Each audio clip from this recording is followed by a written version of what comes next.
Good morning, welcome to this week's video tutorial. Today we're going to look at how to play some samba instruments. This is where it really gets exciting. All the clapping games are great fun, but they are preparatory work for bringing out the instruments and making some real noise and having a laugh with them.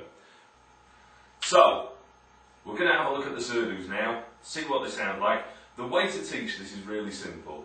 You give them out, a couple of people on each drum, and then it's quite simple. They can already clap these rhythms, they already know the rhythms, so all we've got to do is get them to put them onto the instruments. So the pattern we're going to play on the surdu starts on the big surdu, and it goes like this. Boom, boom, da ba da ba, boom, boom, ba. 1, 2, 3, 4.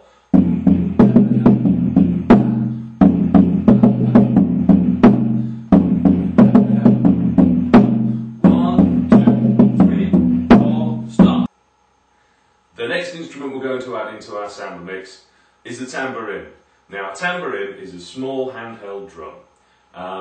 We can play it in a couple of ways. One way is to put a couple of fingers on the underside of the skin like that. That gives us a closed sound.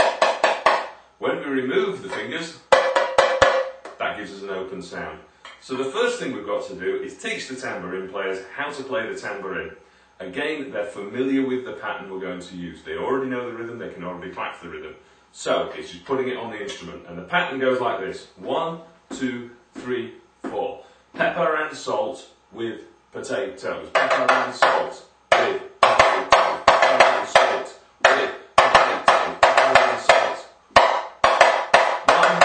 1, 2, 3, 4, stop. Okay, once they've got that, you can, on the word potatoes, take the fingers off to give an open sound, so you get this. 1, 2, 3, 4.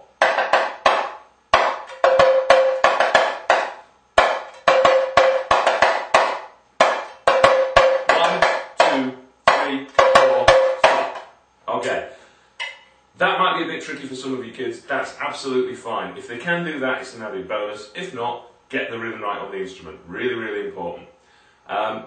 The wooden beater, if it's quite a long one like this, we hold it a third of the way up. We're aiming to get a nice angle between the drum to start with like that and the beater. The next thing we need to do is put the two instruments together that we've got. Now this comes back exactly the same as we did with clapping. Explain. We're going to count 4, we're going to get the surdus playing their part. When they're playing that nice and strong, I'll count 4, bring in the tambourines. So it's really straightforward, it goes like this. Okay, surdus, you ready? 1, 2, 3, 4. Boom, boom, da ba da ba, boom, boom, ba. 1, 2, 3, 4.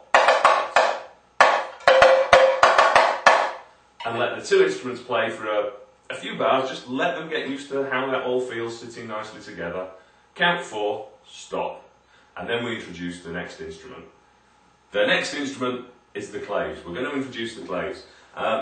Correct way to hold the clave, or a good way to hold the clave, is like that. So you just make a little cradle with your hand, stick the first clave on it, and then we hit it like that. You get a lovely resonant sound.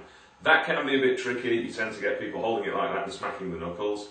So if that's the case, we just hold them like this. But the trick is soft hands. If you hold them with hard hands, dead sound. Soft hands, resonant sound. Okay? So same process again. They're familiar with the rhythm. All we've got to do, put it on the instrument. So it goes 1, 2, 3, 4. Can you dance? Yes, I can dance. Can you dance? Yes, I can dance. Can you dance? 1, 2, 3, 4, stop. Okay? The way we add that into the samba groove, it's the same process that we did before. We count 4, start the surdus. When they're nice and strong, we count 4, start the tambourines. Get the two so they're sat nicely together. Count 4, bring in the new instrument. So it's the same little steps being repeated over and over and over again. The next instrument we're going to use is the agogo bell. Now the agogo bell is like 2 cowbells mounted on a piece of metal. You've got a low one and a high one. First of all, holding the instrument. Really straightforward. Hold it with the bells pointing away from you. And I'll just turn sideways. We're going to hold it like that. Thumb over the top, finger in the middle, other fingers underneath. What's really important is we're actually holding onto the bells. If you hold onto this metal bit here, it gets very uncomfortable and it's very heavy here and makes it really difficult. You'll see people holding them like this, like this, and like this. Lots of different ways. We need to hold it like that so you can hit both bells, bottom and top equally. Okay? And again, we don't want to squeeze them together and hurt that finger in the middle. For smaller hands, it might just be they hold them like that. That's also fine. So, this is the Agogo bell. Now, because there's two playing surfaces, this one can be a bit trickier than the others. So what we're going to do is teach the rhythm on the top bell. So it goes like this. 1, 2, 3, 4. I like to eat potatoes. I like to eat potatoes. I like to eat. 1, 2, 3, 4, stop. Okay? Simple as that. Once they've got the hang of that, which is normally very quickly, we then introduce the bottom bell. This is where people get a little confused. It can take a few minutes to get the hang of this. One of the things that I always reinforce while we're doing this is practice makes perfect. If you don't get the hang of a rhythm or an instrument straight away, it doesn't matter. Practice makes perfect. Keep listening. That's the key to this, making sure that people listen.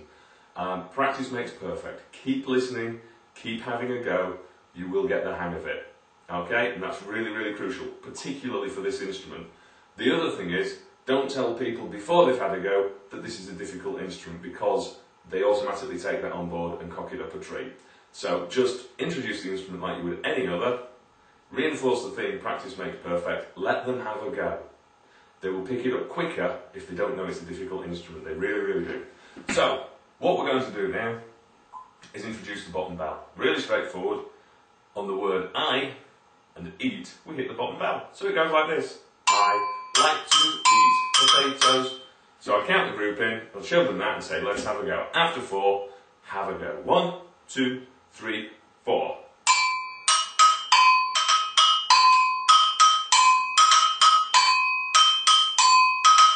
1, 2, 3, 4, stop.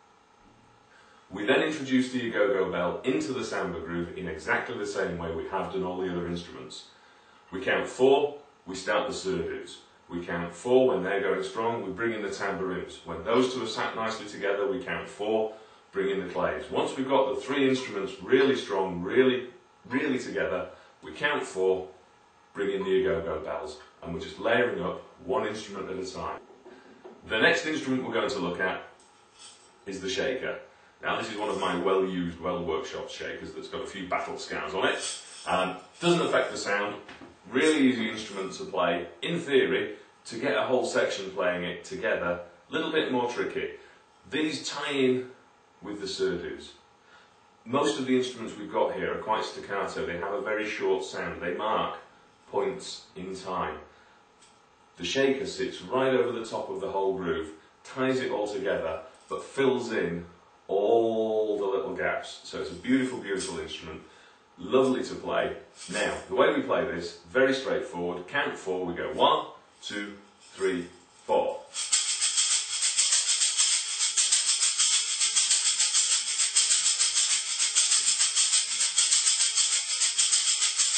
One, 2, 3, 4, stop. That's the shaker, or in Brazil, called a ganza, a metal shaker called a ganza. So, again, layering up the instruments, really straightforward. Start with the surdos, bring in the tambourines, bring in the claves, bring in the Agogo bells, bring in the shakers. And at that point, you've got a full samba groove going, which is really, really good. And if you've got that far, you've done absolutely brilliantly. And I hope it's been quite simple. Please give me feedback, let me know how it's working for you. If you don't have these instruments, these specific instruments, you can always buy them, which would be my preferred option for you, obviously. But if you don't want to do that, for surdos, if you've got an old drum kit lying about, use a couple of the toms. Big tom, small tom. Use a snare with the snare turned off to give you different drum sounds. Most schools have got claves and cowbells and shakers lying about, so you can use the claves to play the clave part. If you have cowbells, instead of Agogo bells, play the Agogo part on a cowbell. It's the same process. It doesn't sound quite as good, doesn't sound quite as nice, but you're still getting a similar kind of effect. You're layering up these rhythms to form a samba groove. Shakers, if you have tambourines, you can use a tambourine to shake instead. If you have maracas, you can use those to shake instead. it's a shaky sound, it's the same thing. So you can use and substitute different instruments for the ones I've shown you today. Okay? Just thought I'd make that point for you. What else have we got to do today? I think that's about it. So have fun, let me know how you get on, and thank you very much for watching.